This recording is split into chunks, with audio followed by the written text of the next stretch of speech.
আরতি মুখোপাধ্যায়, অবসরপ্রাপ্ত শিক্ষিকা, Howrah Jogeshchandra girls school.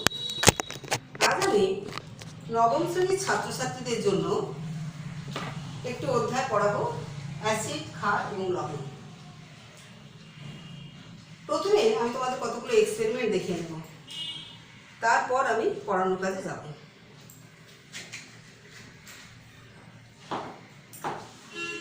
এটা হচ্ছে স্পিরিট ল্যাম্প। এই স্পিরিট ল্যাম্পে আমি ল্যাম্পটা জ্বাললাম। আচ্ছা, স্পিরিট ল্যাম্পটা জ্বাললাম বলছি, কিন্তু স্পিরিট ল্যাম্পটা তোমাদের দেখতে হবে যে এক্সপেরিমেন্ট করতে গিয়ে কিছু কিছু সমস্যা হবে, সেগুলোকে কিন্তু তোমাদের মেনে নিতে হবে। প্রথমে আমি স্পিরিট ল্যাম্পটা জ্বালছি।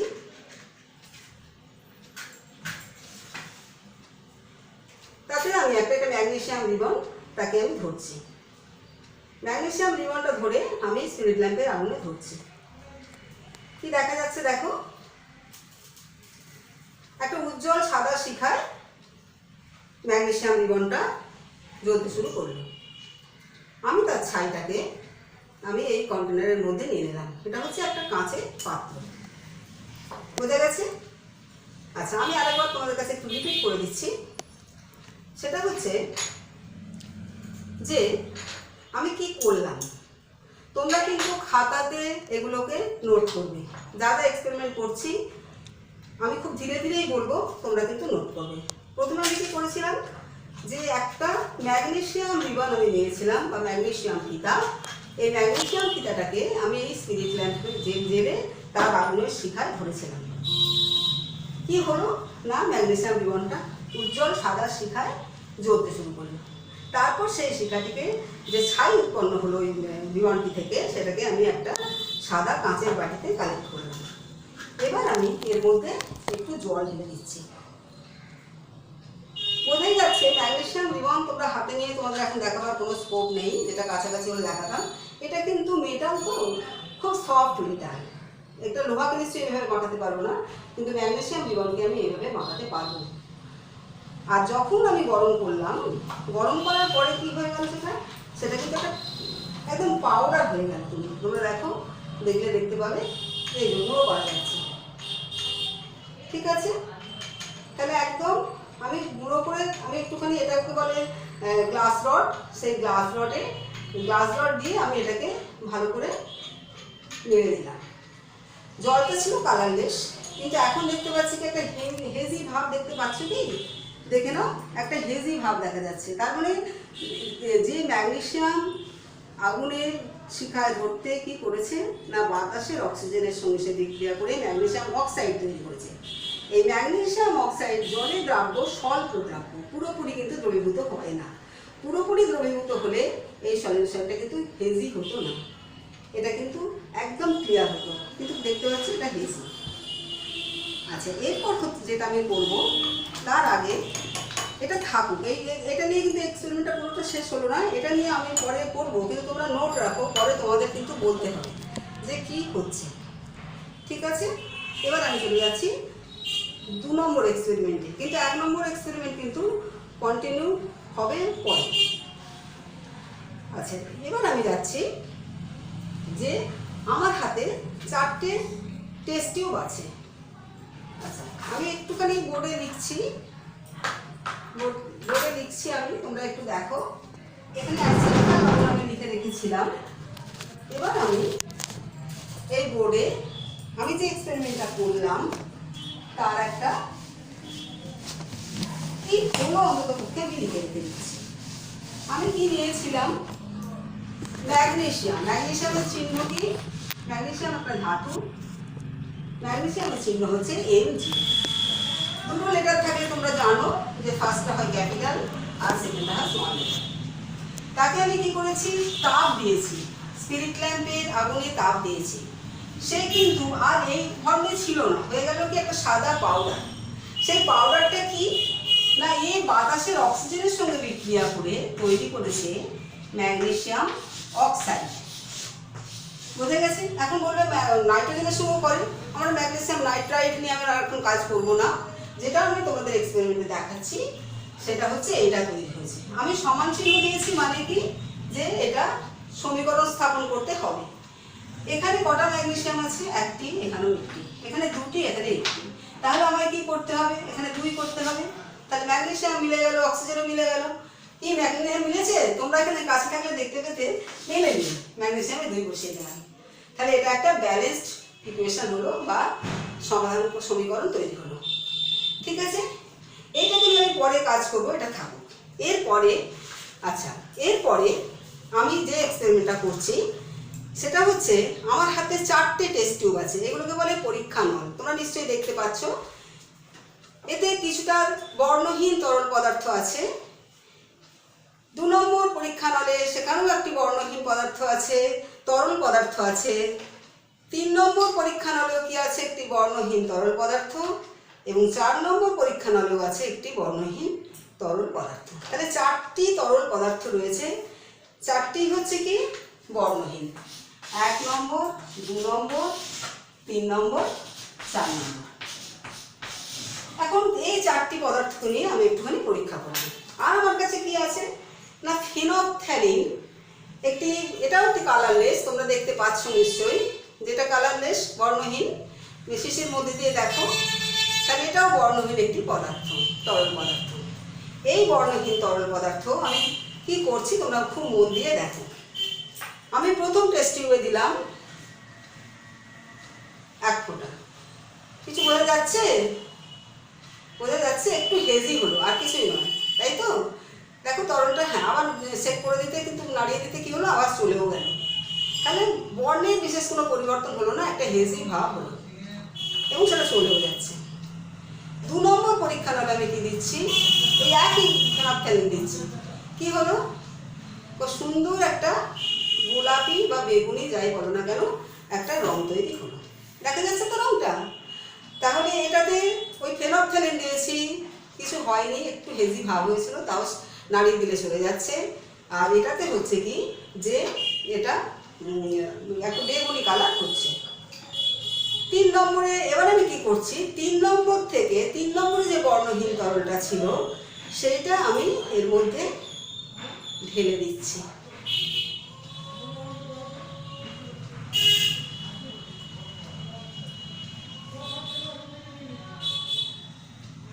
কি হলো? যে বেগুনি কালারটা ছিল সেটা কি হলো, কালারটা ধীরে ধীরে চলে যাচ্ছে, মানে বর্ণহীন হয়ে যাচ্ছে। আমি একটু নাড়িয়ে দিই, নিচটা তরলটা যেতে চাইবে না চট করে, তাই একটু নাড়িয়ে দিচ্ছি। তাহলে আমি কি করলাম, প্রথমটাতে দিয়েছি ফেনপথ্যালিন, কিছু হয়নি। দ্বিতীয়তে ফেনপথ্যালিন দিয়েছি, এটা কি হয়েছে, বেগুনি কালার হয়ে গিয়েছিল। তার মধ্যে আবার আমি যখন তৃতীয় দ্রবণটা ঢাললাম সেটা, এইটা থেকে আমি একটু ঢেলে নিয়ে করি, তাহলে আর আমাকে এত নাড়তে হবে না। আমি এই দ্রবণ থেকে একটু ঢেলে দিলাম, এ থাকলো। এবার আমি তৃতীয় দ্রবণটা এটা ঢেলে দিচ্ছি, কারণ টেস্ট টিউবটাকে সেট করা যাচ্ছে। দেখা গেল কম পরিমাণ নিতে আমার কি হলো, 3 নম্বরটা দিতে কি দেখা গেল, এটা বর্ণহীন হয়ে গেল। এটাও বর্ণহীন হবে যদি আমি বেশি করে দিতে হবে, বর্ণহীন হয়ে গেল। তাহলে 2 নম্বর পরীক্ষা নলে আমি যখন দিচ্ছি তখন সেটা কি হয়ে যাচ্ছে, 3 নম্বর পরীক্ষা নলে দ্রবণটি দিচ্ছি তখন সে বর্ণহীন হয়ে যাচ্ছে। এইবার আমি কি করলাম, 4 নম্বর পরীক্ষা নল থেকে আমি নিয়ে আমি এবার এতে দিয়ে দিচ্ছি, আবার এতে ঢালছি, আবার রংটা ফিরে গেলাম। তাহলে কি মজার ব্যাপারটা হচ্ছে, কি ব্যাপারটা দেখা যাবে। এবার আমি বোর্ডে লিখছি, তোমরা দেখো কি করলাম। আমি, আমার কাছে ছিল 4টে পরীক্ষা নল। 1 নম্বরে ছিল একটা বর্ণহীন তরল, সবকটাই তরল, তাই আমি আর বারবার তরল কথাটা লিখছি না। এতেও বর্ণহীন তরল, এতেও বর্ণহীন তরল, আর এর মধ্যেও বর্ণহীন তরল, 4টি তরল। আমি প্রথম এতে কি দিয়েছি, আমি ফেনপথ্যালিন দিয়েছি। এখানে যেহেতু লেখাটা যাচ্ছে না, ফেনপথ্যালিনকে শুধু পি লিখে রাখলাম। কি হচ্ছে ফেনপথ্যালিন, কি হচ্ছে ফেনপথ্যালিন, PHE, দেখতে পাচ্ছ, PHE NOL PHE THALEIN, তোমরা বাংলায় বইতেই পেয়ে যাবে, ফেনolphthalein বলা হয়, ফেনolphthalein দেওয়া হলো। আমি এর মধ্যে দিয়েছি, কি দেখেছিলেন বর্ণের কোনো পরিবর্তন হয়েছিল? বর্ণের কোনো পরিবর্তন হয়নি, সেটা বর্ণহীনই থেকে দিয়েছিল। কিন্তু 2 নম্বরে যখন আমি বর্ণহীন তরলটিকে দিলাম ফেনolphthalein, কি হয়ে গেল? এটা বেগুনি হয়ে গেল, বা গোলাপি বলতে পারো, একটু বেগুনের দিকেই কালারটা বেশি, বেগুনি কালার হয়ে গেল।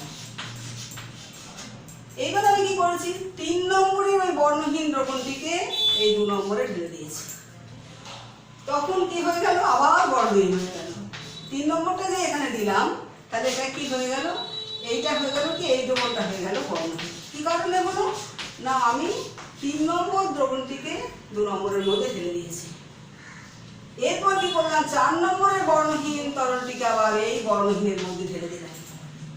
তখন কি হয়ে গেল? আবার বেগুনি হয়ে গেল। কি মজার ব্যাপার! বোঝা গেছে? মজার ব্যাপারটা কি বোঝা গেল? তাহলে এইবার আমি যখন থিওরিতে যাব, তোমরা কিন্তু এগুলো খাতায় সমস্ত কিছু নোট করে রাখো। যখন আমি থিওরিতে যাব, তখন তোমরা সমস্তটা এটা মিলিয়ে নিতে পারবে।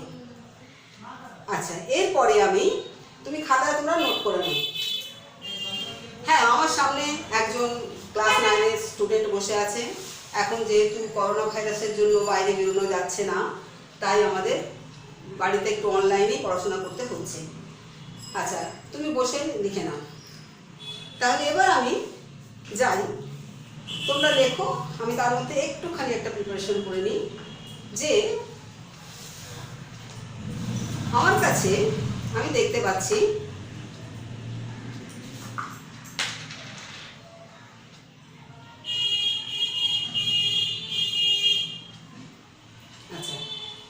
ওখানে যেটা 3 নম্বর ছিল তার মধ্যে, আচ্ছা আবার পরে লিখবে, আমি একটু তোমাদের সময় দেব, লিখবে। আমি 3 নম্বর যে টেস্ট টিউবটি ছিল সেই পরীক্ষা নলের মধ্যে আমি একটা নীল লিটমাস কাগজ ডোবাচ্ছি। একটা নীল লিটমাস কাগজ কোনটাতে ডোবালাম? না, এই 3 নম্বর পরীক্ষা নলে। এটা তো 3 নম্বরে ছিল, তোমরা টেস্ট টিউব স্ট্যান্ডে দেখতেই পাবে। এই 3 নম্বর এটাতে আমি কি দিলাম? নীল লিটমাস কাগজ। আমি এগুলো কি কি সমস্ত কিছু বলবো। নীল লিটমাস কি হয়ে গেল? না, এটা লাল হয়ে গেল। আমি আর একবার দেখাচ্ছি নীল লিটমাসটা কি হয়ে গেছে।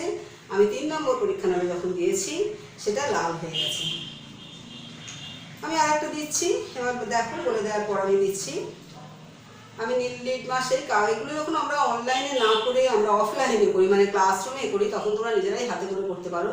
একটু কাট করে নিয়ম হচ্ছে কি, আমি টেস্ট টিউবকে এইভাবে ধরবো, এইভাবে ধরবো না, তাহলে কেউ দেখতে পাবে না। তাই টেস্ট টিউব সবসময় 2টো আঙুলে ধরতে হয়। আর ওই টেস্ট টিউবটিকে কাট করে আস্তে আস্তে আস্তে আস্তে আমি নীল লিটমাস কাগজটি ডুবিয়ে দিলাম। সেটা কি হয়ে গেল? লাল হয়ে গেল। এবার আমি কি করছি? আচ্ছা, এবার আমি দ্বিতীয় টেস্ট টিউবটাতে, এই চতুর্থ টেস্ট টিউবটাতেও আমি একটা নীল লিটমাস কাগজ ডোবাচ্ছি। এটা চতুর্থ ছিল, কি হয় দেখি। ঠিক একইভাবে আমি চতুর্থ টেস্ট টিউবে ঢোকাচ্ছি, নীল লিটমাস কাগজ প্রবেশ করাচ্ছি। কোনো পরিবর্তন হচ্ছে? কোনো পরিবর্তন হয়েছে? খালি কাগজটা ভিজে গেছে, কিন্তু নীলটা নীলই আছে। তাহলে চতুর্থ যেটি, সেটি নীল লিটমাসকে কিচ্ছু করতে পারলো না। চতুর্থ মানে হচ্ছে কি নীল লিটমাস দিলে কিচ্ছু হলো না, কোনো বর্ণের পরিবর্তন হলো না, কাগজটা ভিজে গেল। তাহলে আমি এর মধ্যে এবার একটা লাল লিটমাস দিই।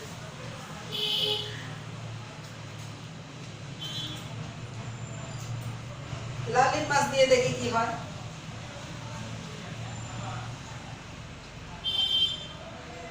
ভালো করে লক্ষ্য করবে, লাল লিটমাসটা কি হয়ে যাচ্ছে? নীল হয়ে গেল। হলো তো? লাল লিটমাস কাগজটি কিন্তু নীল হয়ে গেল। বোঝা গেছে? তাহলে চতুর্থ টেস্ট টিউবে আমি যদি লাল লিটমাস দিই, তাহলে কি হবে? সেটা নীল হয়ে যাবে। নীলের কিছু হবে না, লাল লিটমাসকে কি করবে? সে নীল করে দেবে। তাই লাল লিটমাস দিলে আমি শুধু লাল লিখছি, লালটা নীল হয়ে যাচ্ছে। তাহলে একটা দেখা যাক, তাহলে 3 নম্বর ওটাতে যদি আমি লাল লিটমাস দিই কি হবে দেখে নিই। 4 নম্বরে নীলে কিছু হলো না, লালে নীল হলো।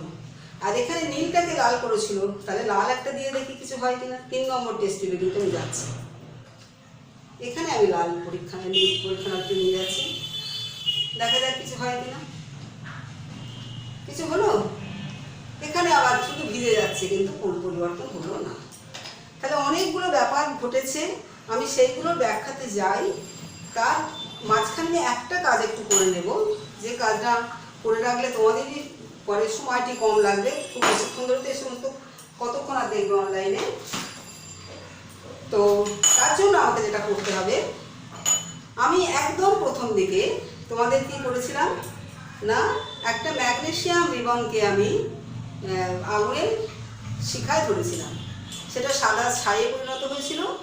তারপর আমি তাকে একটা গ্লাস রড দিয়ে ভালো করে নেড়ে আমি তাকে ওটার মধ্যে ডিজলভ করবার বা দ্রবীভূত করার চেষ্টা করেছি, কিন্তু এটা স্বল্প দ্রাব্য হয়, পুরোপুরি দ্রবীভূত হয়নি। আমি এখন এর মধ্যে একটুখানি ফেনফথেলিন দিয়ে দেখবো কিছু হয় কিনা।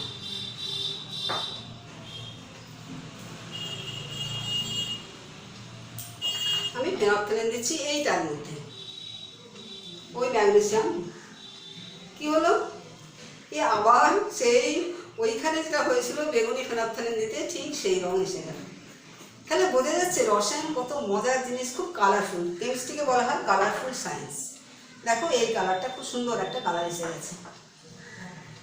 এখন তোমাদের মনে হতে পারে যে ব্যাপারগুলো কি হচ্ছে, ব্যাপারটা এটা ম্যাজিক তো নয়। তবে ম্যাজিশিয়ানরা কিন্তু রসায়নের বিভিন্ন এক্সপেরিমেন্টকে ম্যাজিক হিসাবে দেখায়। সেই জন্য দেখবে খেয়াল করে, যারা ম্যাজিক দেখায় তারা একই জায়গায় খুব কম দিনের ব্যবধানে কিন্তু ম্যাজিক দেখাতে আসে না। তারা জানে যে যদি কোনো পড়ুয়া থাকে সে কিন্তু ধরে ফেলবে। এইগুলো বলছি না, তারা কি করে, মানুষকে কাটলো, রক্ত বেরোতে শুরু করলো, এটা একটা কেমিস্ট্রির এক্সপেরিমেন্ট। এই ধরনের এক্সপেরিমেন্ট অন্যান্য সায়েন্স তো অবশ্যই থাকে, কিন্তু কেমিস্ট্রিও থাকে। আর একটা এক্সপেরিমেন্ট আমি শুরু করে দিয়ে আমি থিওরিতে যাব। সেটা হচ্ছে আমার হাতে একটা এটাকে বলে কনিক্যাল ফ্লাস্ক। কনিক্যাল ফ্লাস্কের শব্দ শুনতে পাওয়া যাচ্ছে? আচ্ছা, এবার দেখো এর মধ্যে আছে যেগুলো, সেগুলো হচ্ছে জিঙ্ক মেটাল বা জিঙ্ক গ্র্যানিউল। দেখতে পাওয়া যাচ্ছে জিঙ্ক গ্র্যানিউল। এটা কিন্তু ম্যাগনেসিয়ামের থেকে অনেক শক্ত, এগুলো কিন্তু আমি বাঁকাতে চট করে পারবো না, কিছু একটা দিয়ে কাটতে হবে। তাহলে এই কনিক্যালের মধ্যে আমি এই ম্যাগনেসিয়াম রিবনগুলো দিয়ে দিলাম। ম্যাগনেসিয়াম দিলেও হবে, আমি দিলাম জিঙ্ক মেটাল। কি দিলাম আমি না, জিঙ্ক মেটাল। আচ্ছা, এবার একটু ওপর থেকে আমি মুছে দিই। আমি যেটা দিলাম সেটা হচ্ছে জিঙ্ক মেটাল। তারপর কি করছি, আমি আমার হাতে একটা বেলুন আছে। এই এক্সপেরিমেন্ট তোমরা যদি দেখাও, তোমরা প্রথমে বেলুনটাকে ফুলিয়ে দেখে নেবে ফুটো আছে কিনা। ফুটো নেই।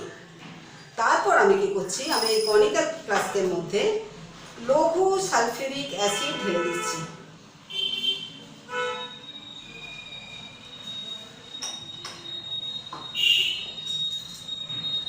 ঠিক আছে, আর একটু অ্যাসিড দিই, অ্যাসিডটা কম আছে,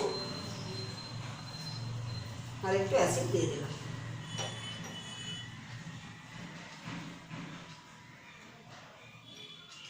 দেখা যাচ্ছে বুদবুদ বুদবুদ করে গ্যাস বেরোচ্ছে।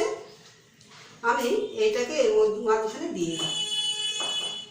আমি বেলুনটাকে এবার আমি এর মধ্যে লাগিয়ে দিলাম। দেখা যাচ্ছে বুদবুদ করে গ্যাস বেরোচ্ছে। দেখা যাচ্ছে মনে হচ্ছে কিছু একটা ফুটছে, টকবক টকবক করে ফুটছে, অ্যাকচুয়ালি গ্যাস বেরোচ্ছে। এটাতে কি দিয়েছি আমি না, আমি যেটা দিলাম সেটা লঘু সালফিউরিক অ্যাসিড, আর ওর মধ্যে ছিল জিঙ্ক মেটাল। আচ্ছা, এখানে যে স্টুডেন্ট আছে তাকে বলছি তুমি একটু হাত দিয়ে কনিক্যালের ফার্স্টের নিচটা হাত দাও, প্রচণ্ড গরম হয়ে গেছে। কারণ এটা তাপ উৎপাদী একটা রাসায়নিক বিক্রিয়া। এটা চলতে থাকুক। এটা কিন্তু আমি চলে গেছি অ্যাসিডের ধর্মে। অ্যাসিডের ধর্ম আমি চলে গেছি, কারণ আমি দেখলাম যে এইটা হতে একটু সময় লাগবে বেলুনটা ফুলতে, তা ততক্ষণ আমি থিওরিটা বোঝাবো। আর হচ্ছে কি, আমার কাছে আরও একটা কনিক্যাল ফ্লাস্ক আছে, সেটা হচ্ছে এই যে হলুদ রঙের একটা বেলুন আছে, আর নিচে একটা তরল আছে। এই তরলটা কিন্তু আবার সেই আমি নিয়েছি লঘু সালফিউরিক অ্যাসিড, আর এটা নিয়েছি আমার মধ্যে আছে, কিছু আছে কিনা দেখো।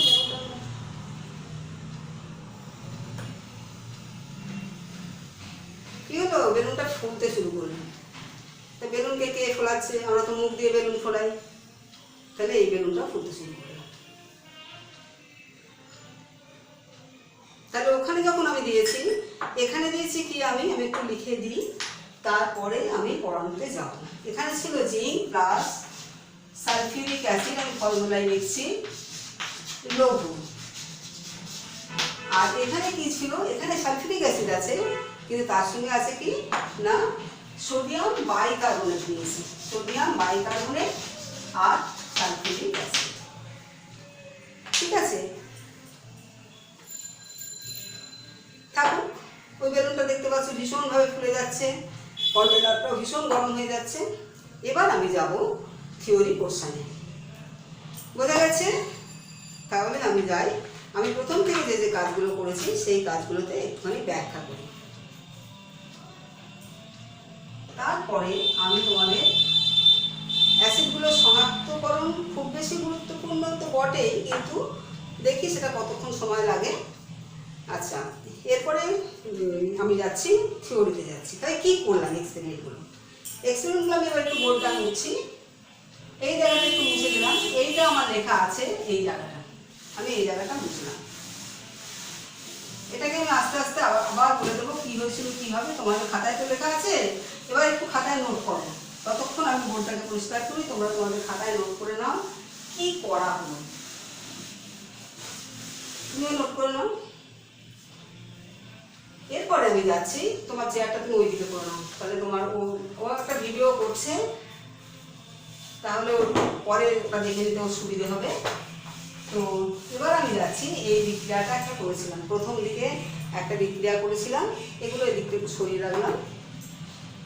প্রথম দিকের এই বিক্রিয়াটাতে কী ছিল, আমরা একটা ম্যাগনেসিয়াম রিবার নিয়েছিলাম, নিয়ে তাকে অক্সিজেন বাতাসে পুড়িয়েছিলাম, ওই স্পিরিট ল্যাম্পের শিকায় তৈরি হয়েছিল ম্যাগনেসিয়াম হাইড্রক্সাইড, যেটা এইটা ম্যাগনেসিয়াম হাইড্রক্সাইড তৈরি হয়েছিল। তার মধ্যে আমি কি দিয়েছিলাম, ফিনপথ্যালিন। হ্যাঁ, এই ফিনপথ্যালিন হচ্ছে নির্দেশক। তাহলে এবার আমি যাই আসল চ্যাপ্টারে, সেটা হচ্ছে কি আসল চ্যাপ্টার বলতে কি না অ্যাসিড, ক্ষার এবং লবণ। তাহলে অ্যাসিড, ক্ষার, লবণ, অ্যাসিড কাকে বলে এবার আমাকে জানতে হবে। এবার আমি থিওরিতে চলে যাচ্ছি। অ্যাসিড হচ্ছে কি, আমি এখানে কি দিয়েছিলাম, লঘু সালফিউরিক অ্যাসিড দিয়েছিলাম, লঘু হাইড্রোক্লোরিক অ্যাসিডও দিতে পারতাম, আমি সংকেতগুলোই লিখছি, নাইট্রিক অ্যাসিডও দিতে পারতাম। আবার বাড়িতে যে ভিনিগার আছে, তোমরা কিন্তু এই এক্সপেরিমেন্টটা করতেই পারো। একটা প্লাস্টিকের যে এই কোল্ড ড্রিঙ্কস বা কোনো কিছু, এখন অনেক কিছুরই প্লাস্টিকের ছোটো ছোটো বোতল পাওয়া যায়, তার মধ্যে তোমরা ভিনিগার দিয়ে দিলে নিচে, ভিনিগারের সংকেত হচ্ছে CH3COOH, অ্যাসিটিক অ্যাসিড দিয়ে ওপরে তোমরা কিন্তু দিয়ে অনেক এক্সপেরিমেন্ট এইগুলো করতে পারো, জিঙ্কটাও পারবে, এটাও পারবে। তাই এখানে আমি 3টে অ্যাসিড লিখেছি। 3টে অ্যাসিডেরই বৈশিষ্ট্য হচ্ছে কি, যে অ্যাসিডের সংজ্ঞায় বলা হচ্ছে যে সমস্ত যৌগের মধ্যে প্রতিস্থাপনযোগ্য হাইড্রোজেন পরমাণু থাকে, এক বা একাধিক হাইড্রোজেন পরমাণু হতে পারে, এখানে দুটো আছে, এখানে একটা আছে, এখানে 3টে, এখানে একটা আছে, কিন্তু এই 4টে হাইড্রোজেন কিন্তু এদের সঙ্গে কিন্তু এক নয়। তাহলে মোট কথা হাইড্রোজেন আছে। আমি পরেরটাতে যাচ্ছি, প্রথমেই আমি আসি। তাহলে অ্যাসিড কাকে বলছি না, যে সমস্ত যৌগের মধ্যে প্রতিস্থাপনযোগ্য এক বা একাধিক হাইড্রোজেন থাকে তাকে বলে অ্যাসিড। যেমন sulphuric acid, hydrochloric acid, nitric acid, acetic acid, formic acid, lactic acid, অনেক রকমের অ্যাসিড হতে পারে। উৎস অনুযায়ী কিন্তু অ্যাসিড ভাগ করা হয়। এই দুটো অ্যাসিডকে আমি বলবো খনিজ অ্যাসিড, আর একে বলবো কি বলবো, ওটা জৈব অ্যাসিড। তাহলে এটা খনিজ বা অজৈব অ্যাসিড, আর এই হচ্ছে, তাহলে এ হচ্ছে অজৈব বা খনিজ অ্যাসিড, আর এ হচ্ছে জৈব অ্যাসিড। তার মানে কি, এই অ্যাসিডগুলোকে খনিজ পদার্থ থেকে পাওয়া যায়, আর বা কোনো অজৈব লবণ থেকে তৈরি করা যায়, আর এই হচ্ছে উদ্ভিদ বা প্রাণী দেহ থেকে তৈরি করা হয়, তাই একে বলা হচ্ছে জৈব অ্যাসিড। হয়েছে। এইবার হচ্ছে যে অ্যাসিডের আরেকটি বৈশিষ্ট্য হচ্ছে না, অ্যাসিড জলীয় দ্রবণে বিয়োজিত হয়ে হাইড্রোজেন আয়ন, কেবলমাত্র ধনাত্মক আয়ন হিসেবে হাইড্রোজেন আয়ন তৈরি করে। তাহলে আমি ওখানে নিচ্ছি হাইড্রোক্লোরিক অ্যাসিডকে নিলাম, দেখা যাচ্ছে এগুলো হাইড্রোক্লোরিক অ্যাসিডকে জলীয় দ্রবণে নিয়ে, মানে জল থাকতে হবে, গাঢ়টা না নিয়ে তাতে জল দিয়ে জলীয় দ্রবণ তৈরি করে নিতে হবে। তাহলে সে তৈরি করবে কি, হাইড্রোজেন আয়ন আর ক্লোরাইড আয়ন। এই ক্যাটায়ন হিসেবে কেবলমাত্র হাইড্রোজেন আয়ন তৈরি করবে। একে বলা হচ্ছে অ্যাসিডের মধ্যে। তাহলে সংজ্ঞাটাকে এবার ঠিক করে নাও যে যে সমস্ত অ্যাসিড জলীয় দ্রবণে বিয়োজিত হয়ে ক্যাটায়ন কেবলমাত্র হাইড্রোজেন আয়ন তৈরি করে তাকে বলা হচ্ছে অ্যাসিড। আর যেহেতু এটা সম্পূর্ণ অজৈব অ্যাসিডগুলো কি হয়, যে সম্পূর্ণ বিয়োজিত হয় না কিন্তু এও বিয়োজিত হয়, এ বিয়োজিত হলে তৈরি করবে CH3COO- আর H+। এখন তোমাদের মনে হতে পারে এই হাইড্রোজেনগুলো বিয়োজিত হলো না, ও হলো কেন? এটার জন্য কেমিস্ট্রিটা আরেকটু পড়তে হবে, আজকে সেটা ডিটেলে আলোচনা করতে গেলে এই ভিডিও সাংঘাতিক বড় হয়ে যাবে। তাহলে এটাকে বলে অ্যাসিটিক অ্যাসিড থেকে এসছে অ্যাসিটেট আয়ন, আর এ হচ্ছে ক্যাটায়ন হিসেবে হাইড্রোজেন আয়ন তৈরি হয়েছে। এটা তাহলে গেল অ্যাসিডের সংজ্ঞা। এরপরে আমি যাচ্ছি, আমি একটু ফ্যানটা চালাই।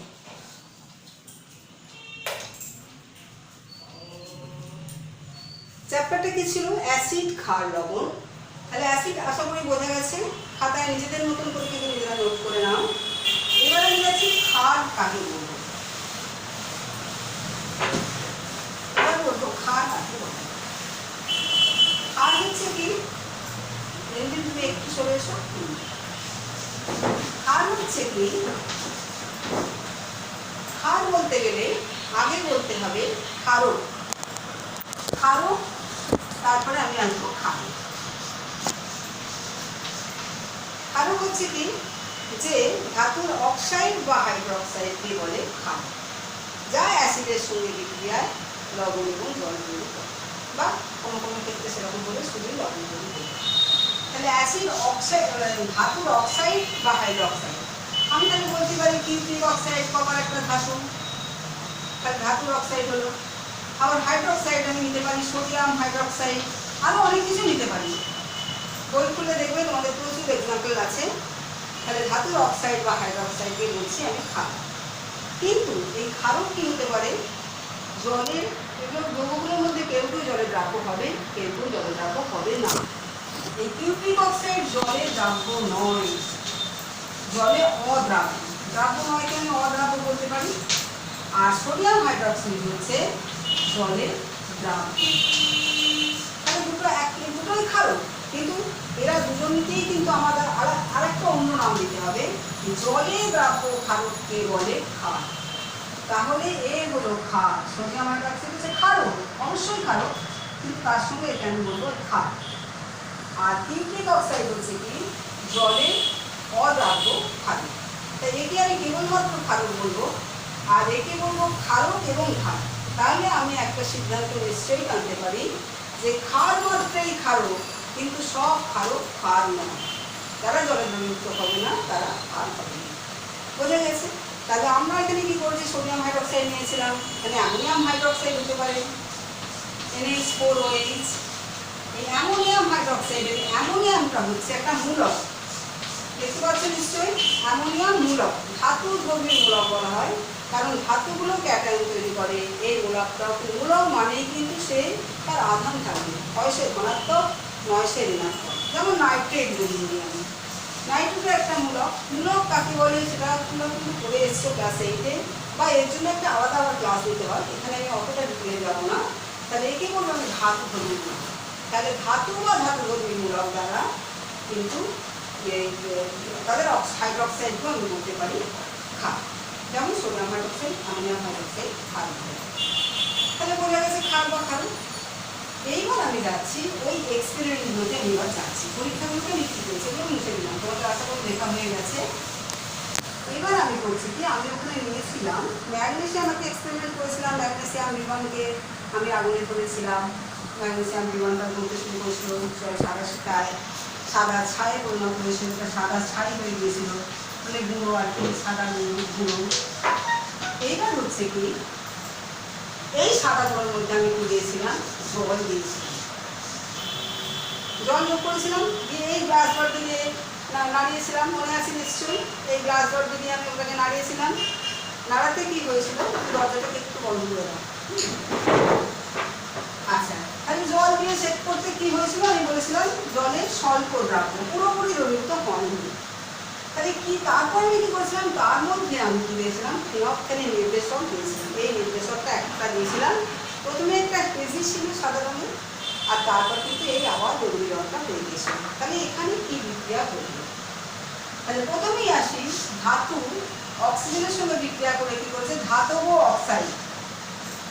তাহলে ধাতব অক্সাইডকে কি বলে? তুমি বসেও করতে পারো, তুমি বসেও ক্লাসটা শুনতে পারো। হ্যাঁ, পাখাটা অফ করে। ধাতব অক্সাইডকে একটু আগেই বলেছি কি বলে? ধাতব অক্সাইডকে বলে কি? অক্সাইড বা হাইড্রোক্সাইডকে বলে ক্ষারক। তাহলে ম্যাগনেসিয়াম অক্সাইড একটা ক্ষারক। আবার দেখতে পাচ্ছি ম্যাগনেসিয়াম অক্সাইড জলে স্বল্প দ্রাব্য। তাহলে এটা কিছুটা ক্ষার হিসেবেও কাজ করে। কি করছে? জলের সঙ্গে বিক্রিয়া করে তৈরি করছে ম্যাগনেসিয়াম হাইড্রোক্সাইড। এ কিন্তু জলে দ্রাব্য। ম্যাগনেসিয়াম অক্সাইড জলে স্বল্প দ্রাব্য হয়ে তৈরি করছে ম্যাগনেসিয়াম হাইড্রোক্সাইড। তাহলে যেটা ম্যাগনেসিয়াম হাইড্রোক্সাইড জলে দ্রবীভূত হয়ে তৈরি হয়েছে, একটা ক্ষার তৈরি করেছে। এইবার আমি এর মধ্যে দিয়েছিলাম ফেনফথ্যালিন। আমি এবার বাংলায় বানাতে লিখে দিচ্ছি ফেনলফথ্যালিন।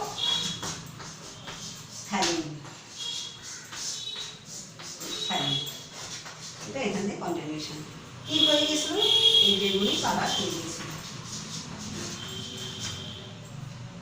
তাহলে এবার আমি কি ডিসিশন টানতে পারবো? যে ক্ষারের মধ্যে ফেনফথ্যালিন, এইকে বলে নির্দেশক। তাহলে অ্যাসিড বলেছি, ক্ষার বলেছি, লবণটা আমি এখনো বলিনি। তার আগে আমি চলে যাচ্ছি অ্যাসিড ক্ষারের ধর্মে। যে ক্ষারের উপস্থিতিতে ফেনফথ্যালিন নির্দেশক বেগুনি হয়ে যায়, এবং যদি কোনো তরলের মধ্যে ফেনফথ্যালিন দিয়ে দেখো সে বেগুনি হয়ে যাচ্ছে, তাহলে সেই তরলটি অবশ্যই ক্ষার ধর্মী। তাহলে ফেনফথ্যালিন কি করলো? একটা পদার্থ ক্ষার ধর্মী কিনা সেটা কিন্তু সে নির্দেশ করে দিচ্ছে। তাই ফেনফথ্যালিনকে বলা হয় নির্দেশক। কি বলছি? ফেনফথ্যালিনকে বলছি নির্দেশক। আর নির্দেশক কাকে বলবো? না, যে সমস্ত পদার্থ অন্য কোনো পদার্থকে চিনিয়ে দেয় তার জলীয় দ্রবণে যে সে অ্যাসিড ধর্মী, ক্ষার ধর্মী না প্রশম, তাহলে তখন তাকে বলে নির্দেশক। তাহলে এখানে ফেনফথ্যালিন হচ্ছে নির্দেশক। আচ্ছা, তোমাদের কতক্ষণ সময় গেছে? আধ ঘন্টা, আর বেশিক্ষণ লাগবে না। তাহলে তাকে বলছি আমি নির্দেশক। এইবার আমি প্রথমে কি হলো না, ক্ষারের উপস্থিতিতে ফেনফথ্যালিন নির্দেশক কি হয়ে যায়? বেগুনি কালার হয়ে যায়। এটা তোমরা নোট করে নাও। ফেনফথ্যালিন কি নির্দেশ করে? একটা পদার্থ ক্ষার ধর্মী কিনা। যদি কোনো কালার চেঞ্জ না হয়, আমি কি ডিসিশন নেব? যে সে ক্ষার ধর্মী নয়, সে অ্যাসিড ধর্মী না প্রশম, সেটা কিন্তু বলা যাচ্ছে না, সেটা অন্য টেস্ট করতে হবে। তারপর আমি যে এক্সপেরিমেন্টে গেছিলাম সেটা হচ্ছে কি, আমি এখানটা মুছে দিচ্ছি। আর বেশিক্ষণ লাগবে না, খুব জোর 10 মিনিট লাগবে হয়তো, কি খুব জোর করুন। আচ্ছা, এরপর হচ্ছে আমি কারণ তোমাদের করতে চাইছি আসলে একটা ক্লাসে 40 মিনিটের ক্লাসে একটা যাতে পুরো লেকচারটা হয় সেই অনুযায়ী করা হচ্ছে। তো এবার আমি কি করেছিলাম, এই 4টে টেস্ট টিউবের কথা মনে আছে? এই টেস্ট টিউবে কি দিয়েছিলাম? আমি 1 ড্রপ ফেনফথ্যালিন দিয়েছিলাম। সেটা কিন্তু বর্ণহীন। 1 নম্বর পরীক্ষা নয়, জল তরল ছিল, বর্ণহীন, সবকটাই বর্ণহীন তরল। তাতে আমি কি দিয়েছিলাম? ফেনফথ্যালিন। আমি পি লিখলাম। কোনো পরিবর্তন হয়েছে? কোনো পরিবর্তন হয়নি। আচ্ছা, এইবার আমি দেখি, তখন আমি দেওয়া হয়নি আমার। আমি একটা নীল লিটমাস কাগজ ওই প্রথম তরলটির মধ্যে আমি ডোবাচ্ছি, দেখি কি হয়। কোনো পরিবর্তন হয়েছে? হয়েছে, দেখতে পাচ্ছ? তাহলে নীল লিটমাসের কোনো পরিবর্তন হলো না। এবার আমি লাল লিটমাস দিই। আসলে লিটমাস হচ্ছে নির্দেশক। তাহলে এবার লাল লিটমাস দিই, কি হয় দেখি। লাল লিটমাস দিচ্ছি, কোনো পরিবর্তন হচ্ছে? দেখো, এখানেও কোনো পরিবর্তন হলো না। তাহলে প্রথম তরলটি হচ্ছে লাল লিটমাস দিয়েছি, কিছু হয়নি, আমি বলবো এ ক্ষার ধর্মী নয়। নীল লিটমাস দিয়েছি, কিছু হয়নি, তখন আমি বলবো এ অ্যাসিড ধর্মী নয়। তাই এটা ছিল জল এবং এর প্রশম পদার্থ। প্রশম পদার্থ। তাহলে প্রশম পদার্থ নীল লিটমাসের বর্ণ পরিবর্তন করবে না, লালেরও পরিবর্তন করবে না, আবার ফেনফথ্যালিনেরও কিছু করবে না। তাহলে বোঝা গেল এটা নীল লিটমাস। এইখানে আমি দিয়েছিলাম লাল লিটমাসকে সে নীল করেছিল, মনে আছে কিনা দেখো। তাহলে 2 নম্বর পরীক্ষা নয়, লাল লিটমাস দেওয়া হয়েছিল আর ফেনফথ্যালিন দেওয়া হয়েছিল। লাল লিটমাস তরলের মধ্যে দেওয়া হয়েছে, তরল প্লাস লাল লিটমাস। 2 নম্বর পরীক্ষা নলে তরল প্রথমেই দিয়েছিলাম ফেনফথ্যালিন, কি হয়েছিল, বেগুনি হয়ে গেছিল। এখনো বেগুনি কালারটা একটু করে আরেকটি মানে অন্য টেস্ট হয়ে এসে গেছে এটা। এবার হচ্ছে কি, আর এ দিয়েছিলাম, তোমার কি দিয়েছিলাম, এর মধ্যে নীল লিটমাসকে কিছু করেনি, লাল লিটমাসকে এ নীল করে দিয়েছিলাম। তাহলে এটা কি পদার্থ ছিল, একটা খাদ্যধর্মী পদার্থ ছিল, পরিষ্কার। এই টেস্ট টিউবে কি ছিল, আমি এতে নীল লিটমাসকে সে লাল করেছিলাম, এখন দেখতে পাচ্ছি। তাহলে নীল লিটমাসকে লাল করেছিল। 3 নম্বর পরীক্ষাটা তোমাদের খাতায় নিশ্চয়ই নোট করা আছে। 3 নম্বরটা কি করেছিল, নীল লিটমাসকে লাল করেছিল, কিন্তু লালকে কিছু করেনি। তাহলে তরল প্লাস নীল লিটমাস হয়ে গেছিল লাল। তাহলে এখানে কি ছিল, এখানে একটা ক্ষার ছিল, এখানে একটা অ্যাসিড ছিল, তাই তো? সেটা নীলকে লাল করবে, বোঝা গেছে? এই নীলকে লাল করেছে।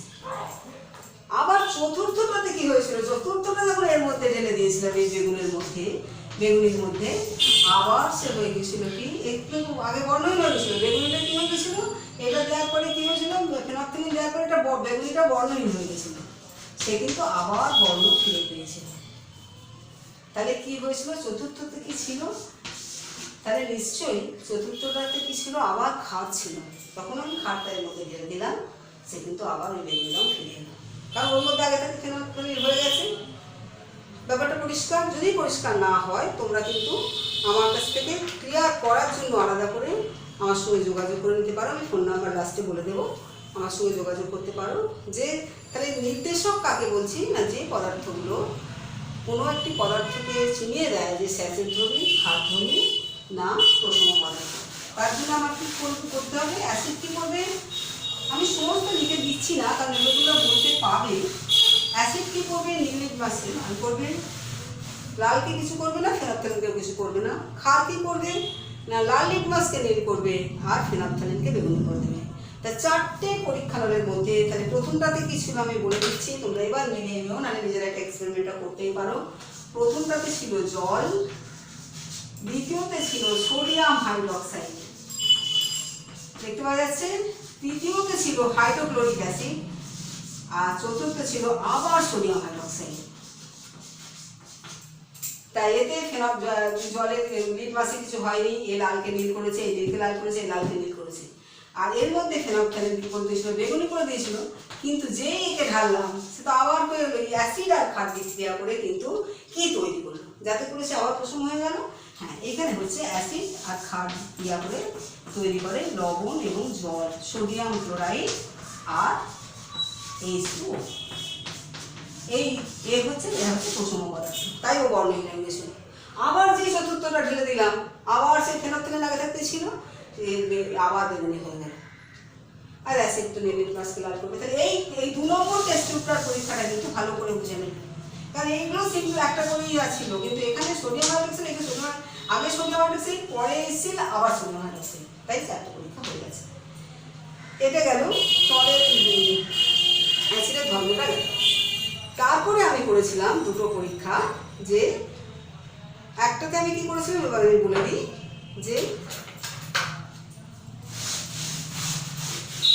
বোঝা যাচ্ছে তো?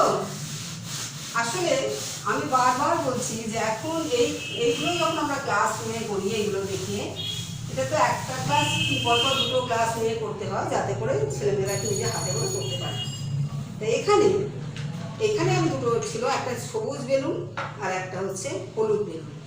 বেলুনগুলো কিন্তু খোলা অবস্থায় আমি দিইনি, আমি দিয়েছিলাম একটা বেলুনকে দিয়ে দিয়েছিলাম, এর মধ্যে ছিল কি জিঙ্ক ছিল, মনে করে দেখো, তার মধ্যে আমি দিয়েছিলাম লঘু সালফিউরিক অ্যাসিড। লঘু সালফিউরিক অ্যাসিড কি তৈরি হবে না, জিঙ্ক সালফেট আর হাইড্রোজেন গ্যাস, জিঙ্ক সালফেট আর হাইড্রোজেন গ্যাস। এরপরে হচ্ছে কি, এই হাইড্রোজেন গ্যাসটি কি হয়েছে, জিঙ্কের ছিদ্র এখানে ছিল, এখানে লঘু সালফিউরিক অ্যাসিড ছিল, তাহলে হাইড্রোজেন গ্যাস তৈরি হয়েছে, সেটা বেলুনকে ফুলিয়ে দিয়েছে। আর দ্বিতীয়তে কি নিয়েছিলাম আমি, ওই সোডিয়াম বাইকার্বনেট নিয়েছিলাম, সোডিয়াম বাইকার্বনেট নিয়েছিলাম, আর হচ্ছে লঘু হাইড্রোক্লোরিক অ্যাসিড বা লঘু সালফিউরিক অ্যাসিড। আমি লঘু সালফিউরিক অ্যাসিড নিয়েছিলাম, লঘু সালফিউরিক অ্যাসিড। আমি কিন্তু লঘু আরও বলছি না, একবারে লঘু লঘু সালফিউরিক অ্যাসিড। তাহলে এখানে কি তৈরি হয়েছে, এটা তুমি সোডিয়াম বাইকার্বনেট নিতে পারো, সোডিয়াম কার্বনেট নিতে পারো। তাহলে হবে sodium sulphate, Na2SO4, carbon dioxide আর জল। এই কার্বন ডাইঅক্সাইড কিন্তু হয়েছে, এখানে আমি 2 দিয়ে দিলাম, তাহলে 2 সোডিয়াম হয়ে গেল, একটা সালফেট, একটা কার্বন, 2 হাইড্রোজেন আর 3টে অক্সিজেন, ব্যালেন্স হয়ে গেছে। এই কার্বন ডাইঅক্সাইডটা কিন্তু ওই বেলুনের মধ্যে জমা হয়েছে। আচ্ছা, একবার একটা এক্সপেরিমেন্ট করি, সেটা হচ্ছে কি, আমি এই বেলুন দুটোকে ফাটাবো, দেখা যাক কী হয়। প্রথমে আমি কি করলাম, আমি এই বেলুনটিতে, কোন বেলুনটাতে আগে দেবো, রিমঝিম কোনটাতে আগে দেবো দেখতে পাচ্ছ কি? আচ্ছা, ওই নেটে দেখা যাচ্ছে কিনা দেখো। আচ্ছা, এবার আমি এটাকে এইখানে নিয়ে আসি।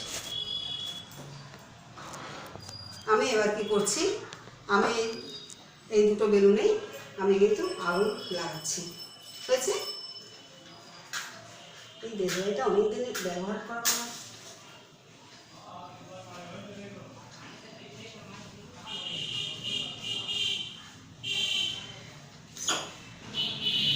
শব্দ সেরকম পেলেন, সেরকম শব্দ কি পাওয়া গেল? খুব একটা কিছু পাওয়া গেল না। তাহলে এটাও তাই হবে নিশ্চয়ই। তাহলে দেখা গেল সবুজ বেলুনটায় যে হাইড্রোজেন যেখানে তৈরি হয়েছিল সেখানে কিন্তু সাংঘাতিক জোরে, এবং দেখতে পাচ্ছ এটা জ্বলেও গেছে, সাংঘাতিক জোরে একটা শব্দ হলো। তোমরা সে শব্দ পেয়েছো কিনা আমি ঠিক জানি না। তাহলে হাইড্রোজেন আসলে কেন এইটার ক্ষেত্রে শব্দ বেশি হলো, এখানে কার্বন ডাইঅক্সাইড নিজেও জ্বলে না, কাউকে জ্বলতেও সাহায্য করে না, তাই বললো যে কোনো শব্দ হলো না। আর এখানে এই হাইড্রোজেন আমি যখন এই কনিক্যালের মধ্যে নিয়েছিলাম, তখন তো আমি কোনো করিনি যে ভেতর থেকে কি অক্সিজেন বের করে দিয়েছিলাম, দিইনি। তাহলে ওই হাইড্রোজেন আর অক্সিজেনের মিশ্রণে যদি আগুন দেওয়া যায়, তাহলে বিস্ফোরক সহ জ্বলে ওঠে, সাংঘাতিক শব্দটা সেই জন্য হলো। ঠিক আছে, আশা করি বোঝাতে পেরেছি। আর শনাক্তকরণগুলো আজকে আর আমি দেখালাম না, এমনিতেই বোধহয় 45 মিনিট ওভার হয়ে গেছে। তো সেই জন্য আজকে অনেক ধন্যবাদ তোমাদের মানে আমি পড়াতে পেরে আমার ভালো লাগছে। আমি আমার একটা কন্ট্যাক্ট নাম্বার দিয়ে দিচ্ছি, যদি তোমাদের মনে হয় যে এই প্রশ্নটা আছে, ওই প্রশ্নটা আছে, বা আর কোনো এক্সপেরিমেন্ট লাগবে, শনাক্তকরণগুলো তোমরা স্কুল খুললে অবশ্যই পারবে, না হলে কোনোদিন দরকার লাগলে তুমি যদি জানাও, তাহলে কিন্তু আমি শনাক্তকরণগুলো করবো না, ওটা অনেক বড় হয়ে যাবে। আমার কন্ট্যাক্ট নম্বর হচ্ছে 8, আচ্ছা আমি সাদা কালিতে লিখি, 8336040913। ধন্যবাদ, আজকে এই পর্যন্তই।